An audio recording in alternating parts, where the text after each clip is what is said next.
මහාධිකරණයේ අර පාතාලේ හොරාට වෙඩි තියපු අනිත් හොරා ඒ පැනලා යන මිනිහාගේ ෆොටෝ දාලා තිබ්බ පුතා අන්තර්ජාලේ. ගෑනුන්ට පිස්සු වැටුණා කියන්නකෝ අර ෆොටෝ දැකලා. අනේ අත්තඩංගුවට නම් ගන්න එපා. හිරේ නම් දාන්න එපා. අබේ දානේ දෙන්න. හරීම පින්වන්තයි. ප්‍රියමනාපයි. සොඳුරුතර මිනිසෙක්. අපිට දෙන්න අපි බලා ගන්න. කුණ්ඩල කේසි කුලප්පු වෙච්ච එක සාධාරණයි පුතේ මෙමෙ. කුණ්ඩල කේසි කතා වස්තුවක් කියලා දීපු මේකලාට ඒත් ලැජ්ජා බය නැතිකොට කුණ්ඩල කේසි මේ කතාව අහලා තිබ්බේ නැහැ. පෙර එහෙම කතාවක් වෙලා තිබ්බේ නැහැ. ඒ උලෝකේ තමයි කුණ්ඩල කේසි පාරේ යන එකෙක් දැකලා කුලප්පු උනේ. දැන් ඒ කතාවේ ආදීනවත් කියලා දීපු මේකලා තවත් ඒ ගොඩේ න අපි කොහෙද? කුණ්ඩල කේසිටත් වඩා පල්ලෙහා පුතා. අඥානවන්ත මෝඩ චරිතයක් අපිට තියෙනවා. කුණ්ඩල කේසි උඩුමහලේ ඉන්නවා හිත හිතා විවාහයක් ගැන. හිත ඉන්නකොට ඇහෙනවා මල බෙර සද්දයක්. කෑ ගහන හඬකුත් ඇහෙනවා. උඩුමහලේ ඉඳලා එබිලා බැලුවා. බලනකොට ළඟ තියෙන පාරෙන් වදමල් පලන් දාගෙන තරුණේ කරන් යනවා උඩුකය නිරුවත්. කසපාර තලතලා සොරුන් හෙලා මරා දමන ගලේ මරා දාන්න. පල් හොරෙක්. උඩුකය නිරුවත් තරුණයි ආරෝහ පරිණාහ දේෙන් යුක්තයි හරිම ලස්සනයි පැහැයයි පෙනුමයි. එබිලා බලනකොටම රාගික කුණ්ඩල කේසිට ආසා හිතුණා. බලාගෙන හිටියා. බලාගෙන ඉන්න ආසාව වැඩි. ඒ ගමන උඩුමහලේ ඉඳලා දුවගෙන ආවා පල්ලෙහාට. පහළට ඇවිල්ලා අම්මයි තාත්තයි ගාව වැටිලා කෑ ගහන්න ගත්තා. පිස්සු වගේ දැන් පුතා රාගේ ගින්නක්නේ. ගිනි ඇවිලිච්ච එක විවේකීව ඉන්නවද ඔහම? නෑ ගිනි ඇවිලිච්ච එක දඟලනවා. අහට්ට පෙරලෙනවා මෙහෙට පෙරලලා දුවනවා රෙදි කඩලා දා ගන්නවා නාන ප්‍රකාර. ඒ වගේ දැන් මේකිටත් ගිනි ඇවිලිලා කොහාටද? හිතට රාගික හැඟීම් මතුවෙලා ඇවිලෙනවා. ඒ ඇවිලෙන ගින්නෙන් අම්මා ගාව තාත්තා ගාව වැටිලා කියනවා අර පාරේ යන්නේ කාව මට බේරලා කසාද බඳලා දුන්නේ නැත්තම් මං අද එලිවෙන්න ඉස්සෙල්ලා මැරණ එක මැරනවා. එහෙනම් මට හොරාව බේරලා කසාද බඳලා දෙන්න. හරි ලස්සනයි ප්‍රියමනාපයි සොඳුරුයි සුන්දරයි ආරෝහ පරිණාහ දේෙන් යුක්තයි මට හොඳ ජීවිතයක් ගෙවන්න පුළුවන් ඒ මිනිහත් එක්ක ගෙනත් දෙන්න කිව්වා තොට කන වෙලාද ඒක හොරෙක්. නිකන් හිතලා බලන්නකො මේ හොරන දිහා ඔය කතාව නැද්ද? දැන් ගෑනු ළමයිට කියනවා අඩේ ඒක කුඩුකාරයෙක් ගංජාකාරයෙක් බේබද්දෙක් පල් හොරෙක් මිනි මරුවෙක් කම්මැලියෙක්. ඒ හින්දා තෝ ඒක දිහා බලන්නේ ඒක පස්සේ යන්නේ මොලේ හොඳ නැද්ද? කියනකොටම මට අම්මත් එපා මට අප්පත් එපා මට දේපොලත් එපා මට අධ්‍යාපනෙත් එපා කුලෙත් එපා මොකක්වත් එපා කිව්වා. අර ලේන්ගිරි කට් කපාපු එකත් එක්කන් අලිදම්වැල් බෙල්ලේ දාගත්ත එක පච්ච කොටාපු කාලකන්නියත් එක්ක පැනලා ගියා. දැන් අර ඊයේ පෙරේදා උසාවියේ අර කොල්ලට වෙඩි තිබ්බේ කවුද? නාකියේ නෑ ඒ තරුණේ වෙඩි කෑවේ තරුණේ වෙඩි තියන්න උදව් කෙරුවේ තරුණියෝ ඔය පාරේ හැප්පිලා මරණ තරමක් මැරෙන්නේ තරුණයෝ මැදියම් වයසේ අය ගැටවරයෝ ස්ත්‍රී දූෂණ වලට අහු වෙන තරමක් අහු වෙන්නේ. තරුණ ගැටවර මැදියම් නාකි අහු වෙනවද ඒවට? නෑ. තෙමිලා අවුවට දාපු ගෝනි පඩංගු වාගේ වෙලා ඉන්නේ. නාරවැල් වේලිලා, ස්නායු මැරිලා, අටකටු දිරලා, මස් දිය වෙලා, හංගරා වැටිලා, අර තිබිච්ච පාට පෙනුම ප්‍රිය මනාප භාවය නෑ. බාන්නකෝ අපේ ඉස්සර තිබිච්ච අර පිපිච්ච ගුණය තියනවාද කියලා? නෑ. ඉඳගෙන නැගිටින්න ගියාම වහු පැටියෙක් නැගිටිනවා වාගේ. වහු පැටියෙක් නැගිටිනවා වාගේ හතර පයින් ඉඳලා හතර ගාති දාලා නැගිටින්නේ. අත් දෙකත් බිමට ගහලා කකුල් දෙකත් බිමට ගහලා ඔට්ටු වෙලා ළඟපාත මොකෙක් හරි ඉන්නවා නම් ඒකගේ එල්ලිලා ඒ නැගිටින කොටත් ඇහෙනවා සට්ට පට ගාලා මෙව්වා කැඩෙනවා බලන්න. අටකොටු බින්දර සාද්දය ආයනවා නේද? ජරබර ගහනවා. ග්‍රීස් නැති වාහන. ඒකයි ඔය තියෙන්නේ. ඒ හින්දා අම්මා ජීවිත ගමනේ කරන්න පුළුවන් જાති කරගෙන ඇවිල්ලා අපි නාකි වෙලා ඔට්ටු උනාට නිවන් යන්න හම්බෙන්නේ යන්නේ අපායට. ඒකම තමයි මේ ඉන්න ඔක්කොම කරන්න හිතාගෙන ඉන්නේ. මේ ඔක්කොම එහෙමනේ හිතාගෙන ඉන්නේ. දැන් මේ ඉන්න කෙල්ලෝ කොල්ලෝ ඔයාලා සිල් ගන්න යනවා. සිල් ගන්න යන්නෙත් නෑ. සිල් රකින්නෙත් නෑ. සිල් ගන්න පන්සල් මෙන්න ඕනේ නෑ. පන්සල් ආවිලා සිල් ගත්තට ඒකෙන් ප්‍රයෝජනේ කොහෙද තියෙන්නේ? සිල් ගන්න ඕනේ ගෙදර. ගෙදරනේ සිල් ගන්න ඕනේ. එතකොට ගෑණි මිනිහට විශ්වාසයි, මිනිහා ගෑණිට විශ්වාසයි. ගේ ඇතුලේ සිල් බින්දොත් එහෙම ගෑණිට අනියන් සම්බන්ධතා, මිනිහට අනියන් සම්බන්ධතා. නොකල් වයසේ දරුවන්ට ප්‍රේම සම්බන්ධතා. ගෑණි මිනිහව හොරා කරනවා, මිනිහා ගෑණිව හොරා කරනවා. ගෑණි මිනිහට වද දෙනවා, මිනිහා ගෑණිට වද දෙනවා. නැන්දයි ලේලි ණයයි පොළඟයි වාගේ කා ගන්නවා. සිල් තියෙන්න ඕන බෝගහයටද? සිල් බෝගහයට නෙමෙයි ගෙදර තියෙන්න ඕනේ. මහමග තියෙන්න ඕනේ. වැඩබිමේ තියෙන්න ඕනේ. රිය පදවන රියදුරාට රිය පදවන වෙලාවට සිල් ඕනේ. ඒක බොමලුවේ ඉඳගෙන ඉවරලා සිල් ගත්තට වැඩක් තියනවද? රිය පදවනකොට සිල් නැත්තම්. ඒකනේ මේ හැප්පෙන්නේ. ඒකනේ මැරෙන්නේ. ජීවිතේ දැකලා නැති ගමනක් අම්මා මේ තියෙන්නේ. මේ බොරුවක් කරන්නේ.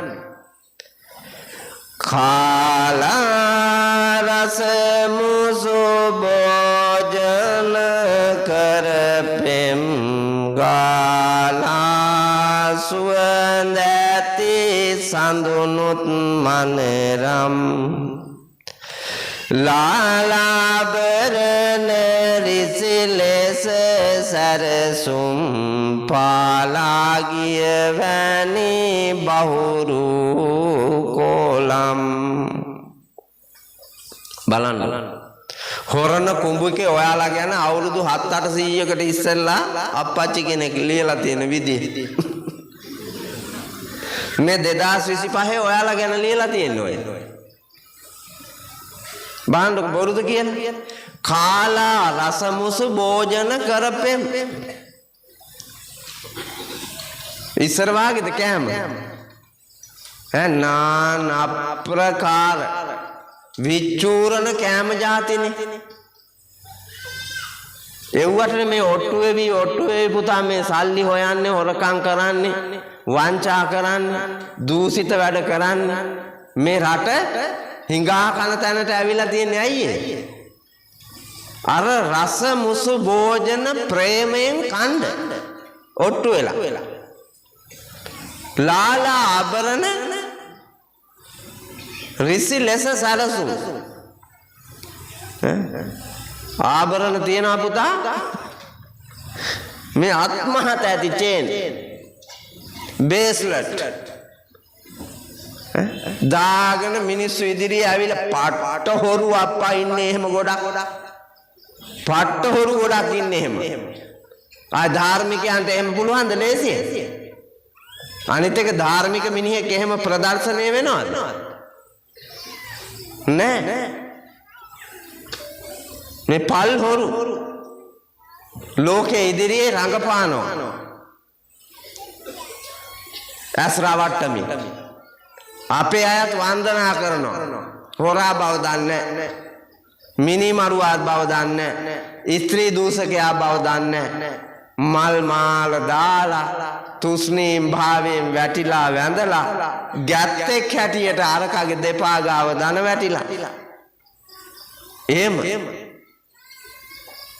මේ රංගපාන ලෝකයක් තියෙන්නේ අම්මා රංගපාන ලෝකයක් බොහෝ චරිත රංගපානවා ඔබ දැන් මේ වෙලාවේ කුඹුක පන්සලට ඇවිල්ලා මොකද්ද ඔය රංගපාන්නේ දැන් මේ වෙලාවේ රංගපාන්නේ මොකද්ද මොකද්ද ඔබේ චරිතේ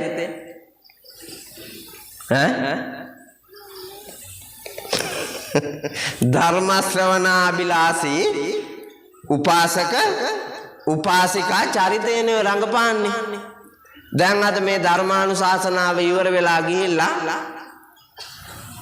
ඒ විදිහටම දැන් මං කියපු විදිහට යයි මං කියපු විදිහටම යයිද නෑ නෑ මේ ගෑනු පුතා ඇහි ඉඳලා හැම ගැහුවත් හදන්න නම් බෑ මේ ඇත්තම කතාව මං කියන්නේ ටියුෂන් ගානේ වීදි ගානේ පාසල් ගානේ පුදුම ගෑනුන්ගේ රස්ති ආදුවක් නේ හාල් විකිනනවට වඩා ධම්මික ඩේටා විකිනනවලු කඩවල හාල් විකිනනවට වඩා ඩේටා විකිනනවලු මං අහුවා ඇයි කියලා ඇයි ඔබ වහන්සේ දන්නේ ගෑනු අන්තර්ජාලයේ සැරිසරන ප්‍රමාණය කියලා කිව්වා පිරිමි ඩේටා ගන්න නෑලු එහෙම ගෑනු පුදුම ඩේටා ගැනිල්ලල්ලුනේ ගන්න අරගෙන අන්තර්ජාලයෙන් සැරිසරනවා මොකද ගෙදර දියුණු කරන්න දරුවොත් එක්කන් ස්වාමියාත් එක්කන් ප්‍රීතියෙන් යුග ජීවිතය ගෙවන්න මේ අන්තර්ජාලේ තියෙනවත් හොයාගෙන ඇවිල්ලා හම්බුනේ නැද්ද දන්නේ නැහැ තවම යසෝදරයි සිද්ධාර්ථ කුමාරයා හිටපු විදිය තව හම්බුනේ නැහැ නේද හම්බුනේ නැහැ අන්තර්ජාලේ සරුවට හම්බුනේ කාගේකද කුණ්ඩල කේසිගේ මිනිහයි එදෙන තම හම්බුනේ හම්බ වෙලා ජීවිතේ හදාගෙනද දැන් හදාගෙන නැහැ ජීවිතේ කඩා වැටිලා අතරමං වෙලා නානාවිද ප්‍රශ්න ජාලාවක මැදි වෙලා අන්තෝ ජටා බහි ජටා ජටාය ජටිතා පජා ඇතුළෙත් ජට පිටත් ජට ගැටවලත් ජට මේ තරම් ප්‍රශ්න හැමදාම දුකසේ තමයි ජීවත් වෙන්නේ ඒ ප්‍රශ්න ගොඩ මැද එකින් එක ලියා ගන්න මහන්සි ගන්න බලන්නකො මගේ ඇහැමානේ ඉන්නේ අපි ස්වාමින් වහන්සේලා 5 නමක් 6 නමක්නේ මේ පන්සල් බිමේ කුඹුක ගියෝ කීයක් ඇද්ද අපි අවම වශයෙන් 1000යි කියමුකෝ මල්ලි ගියෝ 1000යි හාමුදුරුවෝ 5යි දැන් මේ සමාජයේ බෞද්ධ සමාජය ඇතුලේ වාසනාවන්ත ගෞරවනීය පූජනීය වන්දනීය නිර්වාණයට ළඟ කොයි චරිතයේද භික්ෂු චරිතයේද ගිහි චරිතයේද ඔයාලට දැනিলা තියෙන විදිය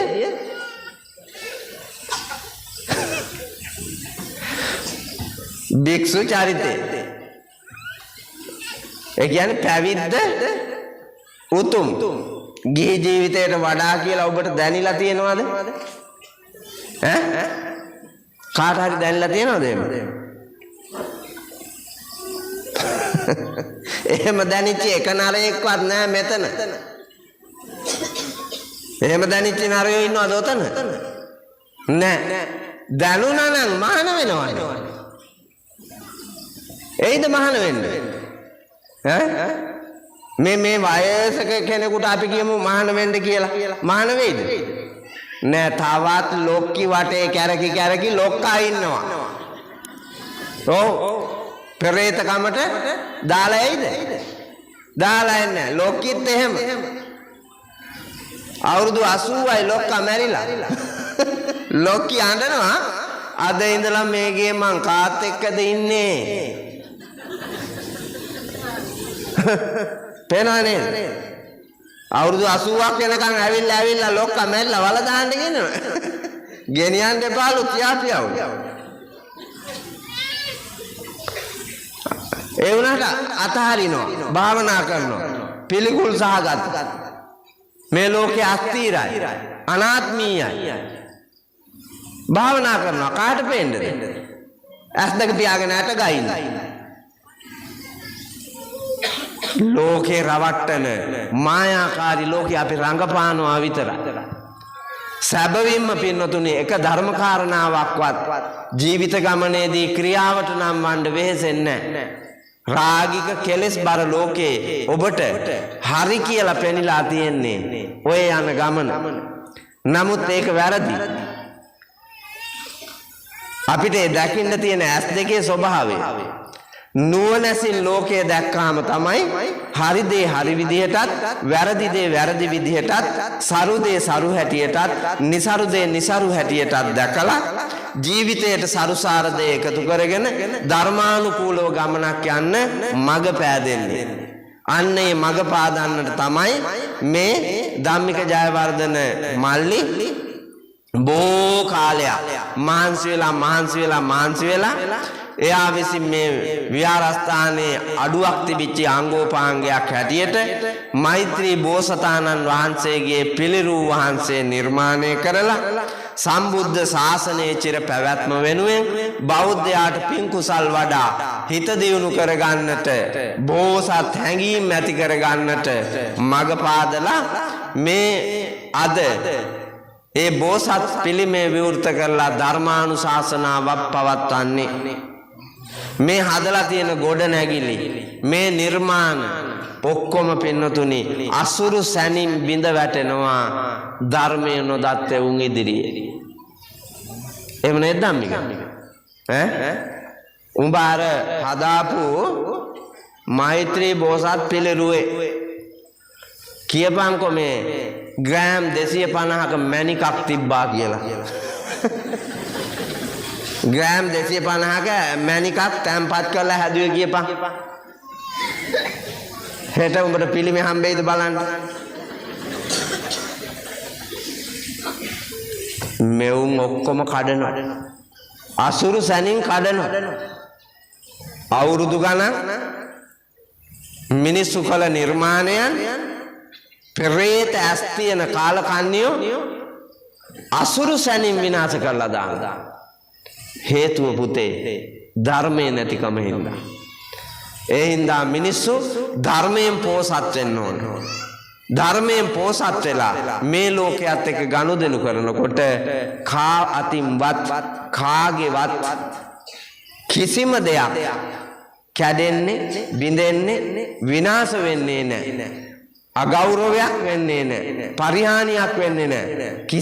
කිසිවෙකුට කරදරයක් නැතුව, ණය නැතුව, බය නැතුව සන්තෝෂයෙන් පෝසත් මිනිස්සු වෙලා බෝසත් ගමනකින් අමා මහ නිවනින් සැනසීම ලබනවා. ඒ භාග්‍යවත් ගමන යන්නට අද මේ පවත්වනු ලබන ධර්මානුශාසනාව සුනාත ධාරේත චරාත ධම්මෝ හොඳට අහලා අවබෝධ කරගෙන ඒ අවබෝධිත ධර්මය මත ක්‍රියා කරන්න මහන්සි ගන්න.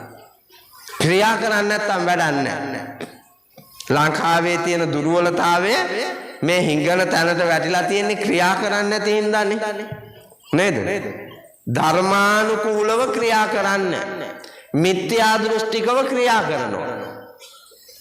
සම්මා දිට්ඨියෙන් නෙමෙයි. මිත්‍යා දෘෂ්ටියෙන් ක්‍රියා කරනවා. අධාර්මිකව ක්‍රියා කරනවා. ධාර්මිකව අවබෝධයෙන් යහපත් දැකීමෙන් ක්‍රියා කරනවා නම් මේ ලෝකය දියුණු කරන්න එච්චර අමාරු නෑ. මේ සමාජය ගොඩනගන්න අමාරු නෑ. ඒකට අවැසි මග වැඩිහිටියෝ විසින් බාල පරපුරට දායාද කරන්න ඕන. වැඩිහිටියෝ දායාද කරන්න ඕන. නමුත් ඒක දායාද කරලා නැහැ.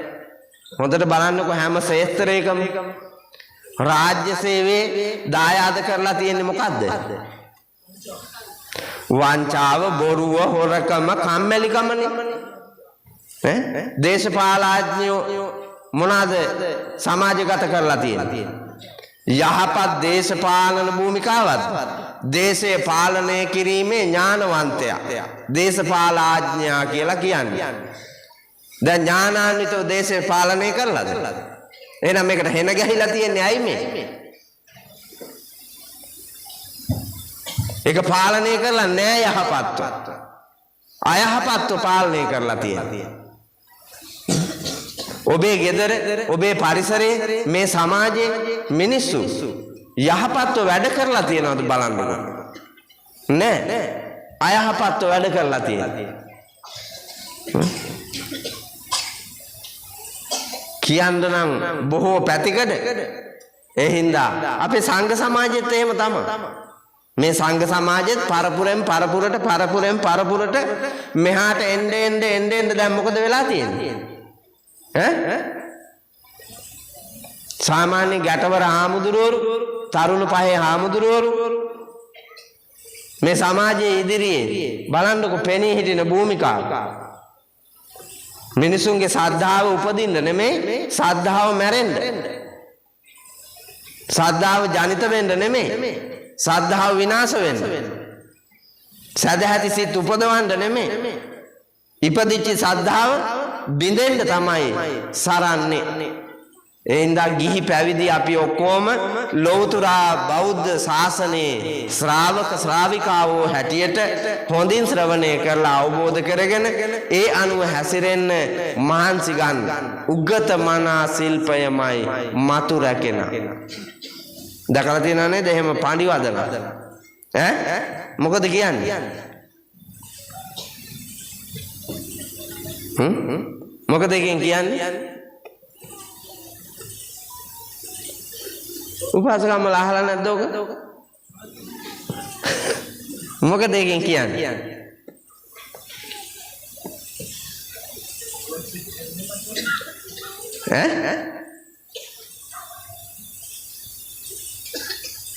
මොනවද ශිල්ප කියන්නේ?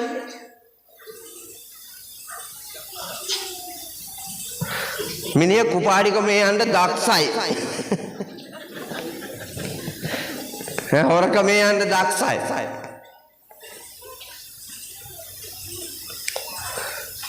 ශිල්ප කියලා කියන්නේ පුතා ශාස්ත්‍ර ක්‍රියාවට නම් වීමට ඇති හැකියාව. ශාස්ත්‍ර කියන්නේ මොනවද? ශාස්ත්‍ර කියලා කියන්නේ විෂය දැනුම. ශාස්ත්‍ර කියන්නේ විෂය දැනුම. විෂය දැනුම ක්‍රියාවට නම් වන්නට තියෙන හැකියාව ශිල්පීය කුසලතාවය. දැන් අපි කොස්ස අරගෙන ගේ අතු ගන්නවා කියන එක අහලා තියෙනවා, දැකලා තියෙනවා. කරලා පුරුද්දක් හදාගෙන ඒ වැඩේ නිතර කරේ නැත්තම් ශිල්පීය ප්‍රවණතාවය එන්නේ නැහැ. ඉදලා අල්ලලා කොස්ස අල්ලලා අතු ගන්න දන්නේ නැති ළමයි කොච්චර ඉන්නවද පුතා? උදැල්ල අරගෙන කොටන්න දන්නේ නැති අය කොපමණ ඉන්නවද? නැටුම් උපාධිය නටන්න දන්නේ නැහැ. කුසිකර්ම උපාධිය කුසිකර්මයේ දන්නේ නැහැ. සමහර විට වනජීවී අධ්‍යක්ෂක ජනරාල් ගණනය කරන්නේ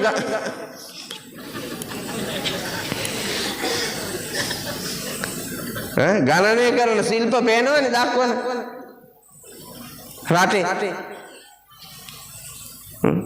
අපි කුසිකාර්මික රටක්. ගොවියෝ බොහොමයි. අමාත්‍යංශයක්ද තියෙනවා.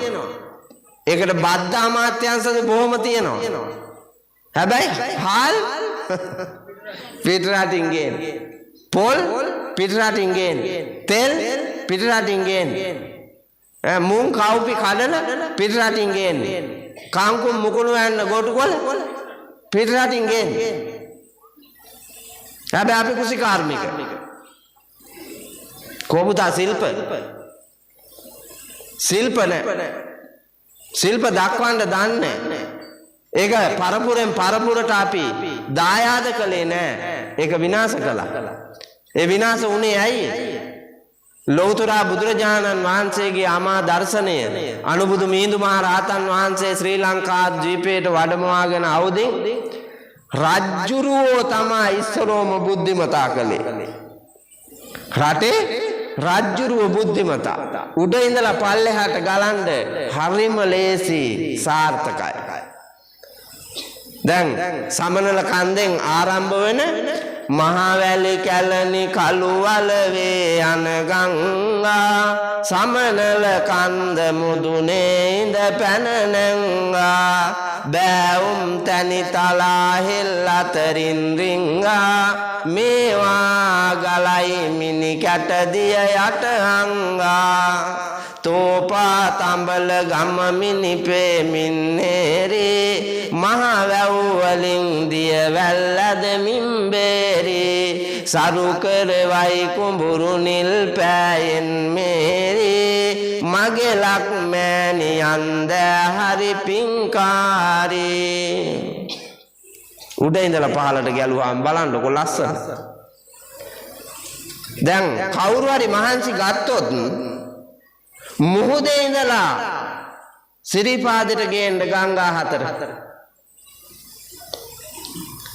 මහවැලි ගංගායි කැලණි ගංගායි කළුවේ ගංගායි වලවේ ගංගායි මුහුදේ ඉඳලා සිරිපාදයට ගේන්න આવොත් ලංකාවම ගිලිලා යනවා මිසක් පුතා මේක හදන්න බෑ. විනාශ වෙනවා මිසක් මේක හදන්න බෑ. ඒ නිසා තමයි උඩ ඉඳලා පල්ලට හදන්න කියන්නේ. උඩ ඉඳලා පල්ලට හැදෙන්න ඕන. එතකොට තමයි ලේසි. එතකොට තමයි සාර්ථක.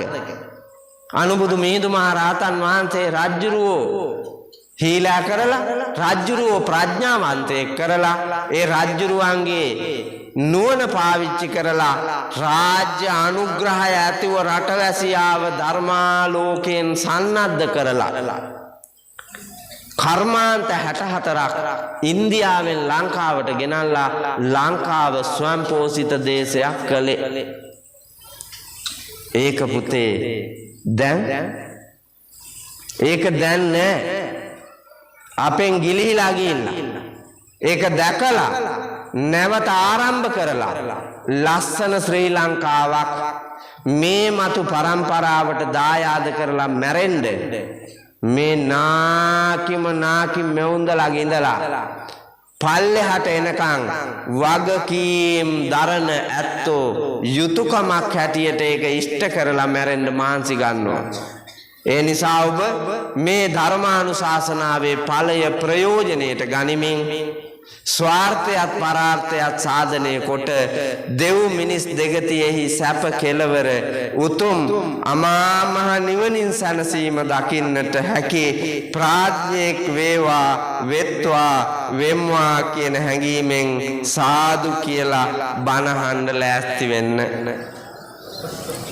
පින්නතුනි මා මාතෘකා කරන්නට යෙදුනේ ලෞතර බුදුරජාණන් වහන්සේ දේශනා කොට වදාළ ධම්මපද දහම් පොතෙන් උපුටා ගත්ත සුන්දර ගාථා රත්නයක්.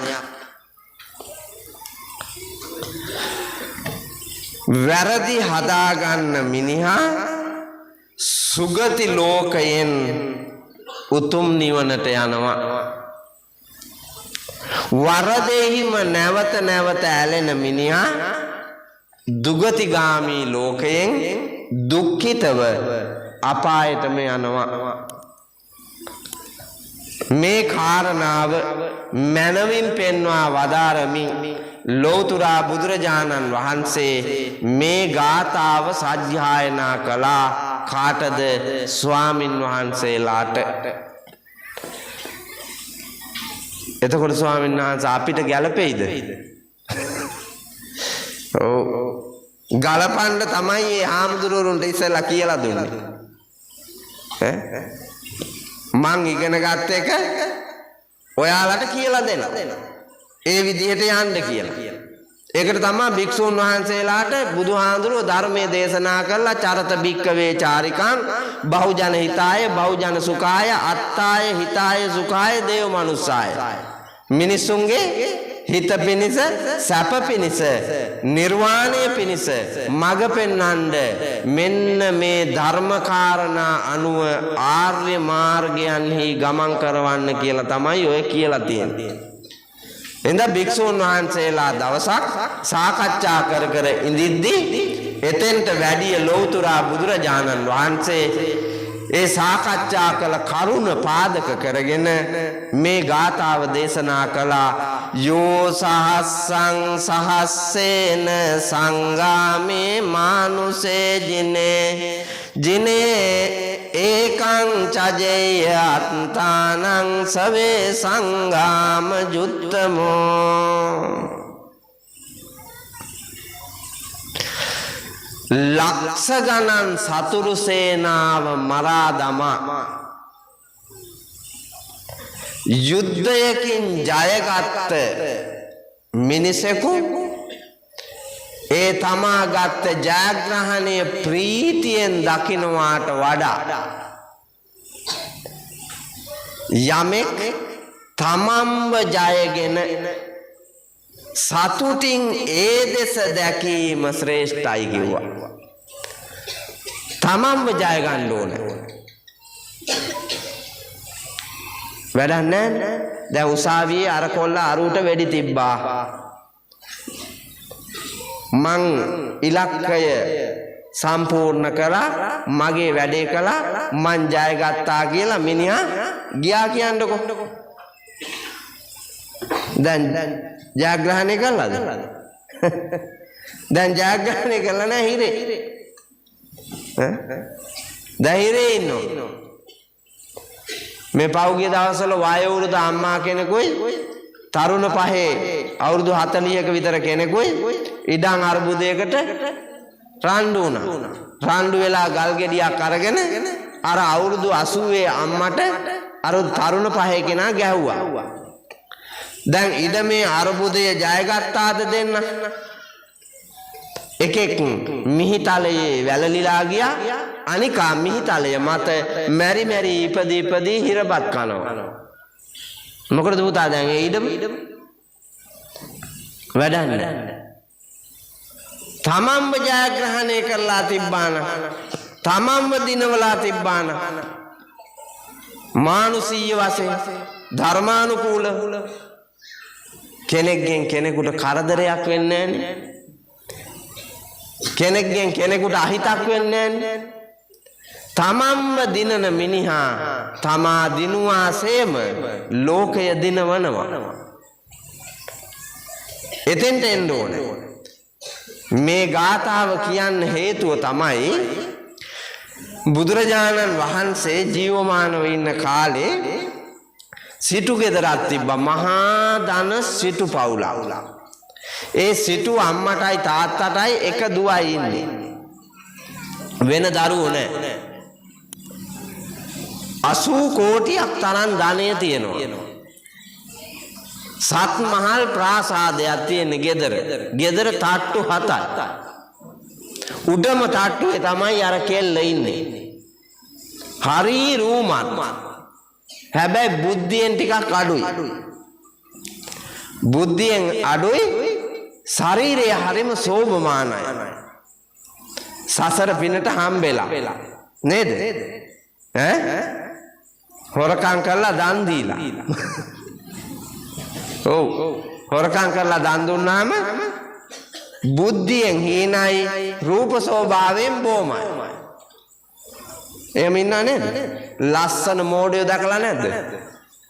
ලස්සන මෝඩයෝ. ඔයාලා දැක්කද මන්ද අන්තර්ජාලයේ තියෙනවා දේශපාලඥයෙක් සිද්ධාර්ථ කුමාරයාට කියනවා පොර මොකෙක්ද?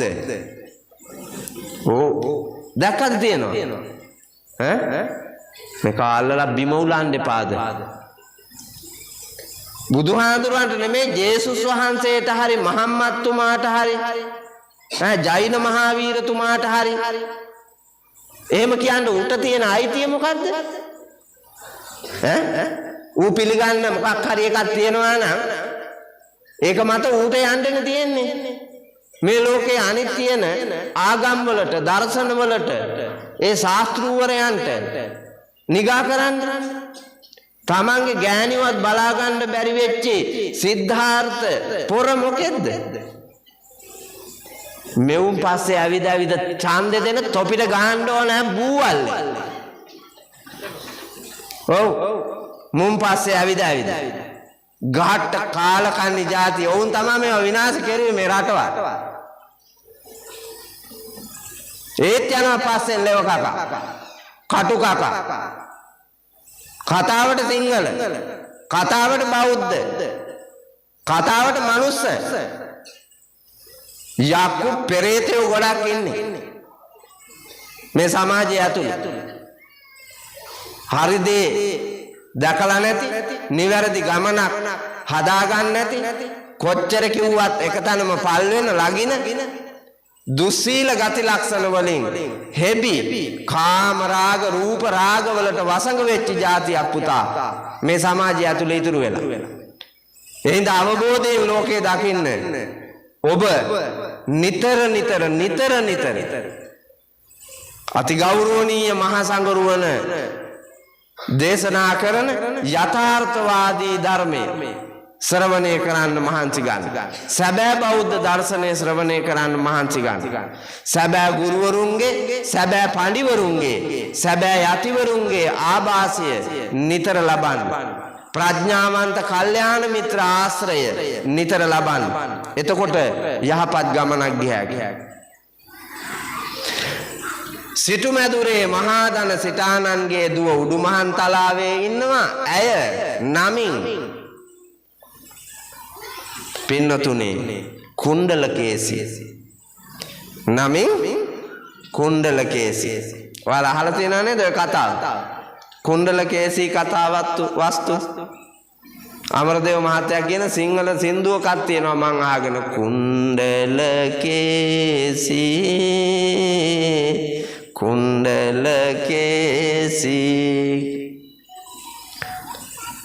හැම තැනම ලියවිලා තියෙනවා. ඒ තරම් සමාජයට වටිනා කතා ප්‍රවෘත්තියක් මේක. සමාජයේ තියෙන දුසිරිත් වලින් අත මිදලා ලැජ්ජා බය උපදවාගෙන සැබෑ මනුස්ස ලෝකේ දකින්න මග කියන කතාවක්. කුණ්ඩලකේසීට අවුරුදු 16යි වයස. උඩුමහන් තලයේ ඉන්නවා. සමාජයට යන්න දෙන්නේ එකම දැරිය නිසා. හැබැයි ඇයගේ බුද්ධිය අඩු හින්දා ඇය රාගිකයි. හැම වෙලාවෙම කසාද බඳින්න එකෙක් එයිදෝ කියලා බලම ඉන්නේ. දැන් නම් එහෙම ආයේ නෑ අපේ සමාජේ.